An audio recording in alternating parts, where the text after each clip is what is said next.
Okay, hi, I'm Ron McKinney. Getting ready to do our January rain sessions, and just wanted to share with you how we put this together.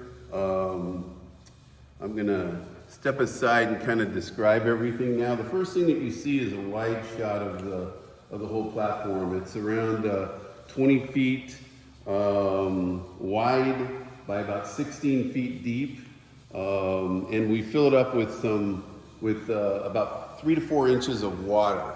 So you can see the hose over to the left that's currently filling the water, and so it's coming from our spigot into a tankless water heater that's behind the backdrop. You don't need to see it. And so we're bringing it in at 121 degrees. And you can also see that in the center we have these mats on here, these doormats. And these doormats is what keeps the dancers from slipping and falling.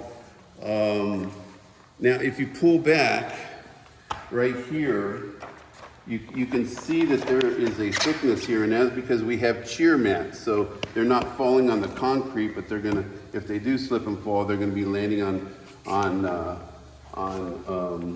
cheer mat. So we have a 6 mil tarp down here below just to protect the cheer mats. And this is what we also use for our color powder. And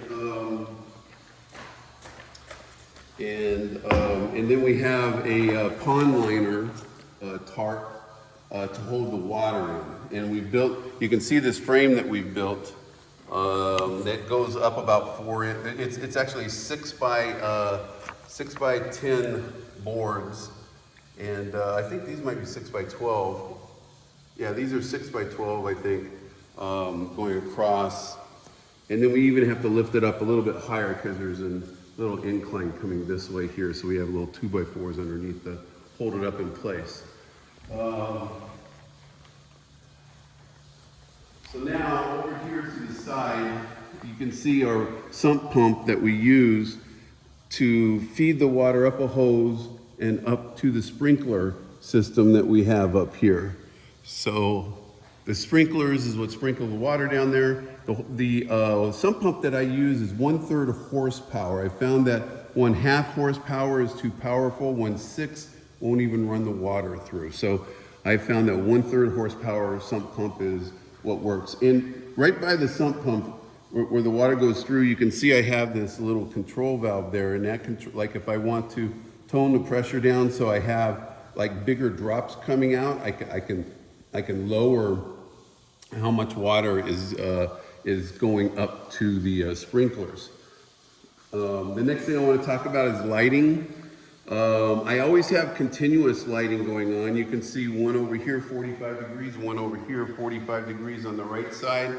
And then I have continuous lighting from the back that's going to light the water a little bit. And largely this is so we can see each other, but also so the parents who are in here can take pictures, behind the scenes shots and behind the scenes videos of what we're doing. And I really want them to do it because it is the most amazing marketing tool that I have, is word of mouth. And once they put it out there on Facebook and they show the behind the scenes and then they show the final pictures, it's really freaking amazing.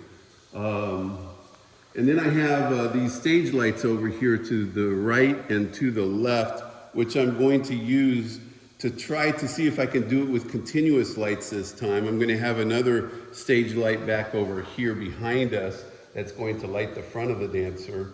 And my goal there is to see if I can do it with continuous lights, and that'll let me play with my shutter speed and do different things. But otherwise, most of my shots all these years have been using the Einstein strobes here. And so I largely have 5 strobes that I use, but I don't use them all the time. The ones that I do use all the time is the one up on top coming down. So it's kind of coming up down slightly behind the dancer, but it's going to light their face up if they look up, and it helps light the rain as well. And then I have 2 others in the back with the grids there, the 2 strip boxes, the smaller ones, and those are used to light the rain and also to rim the dancer a little bit.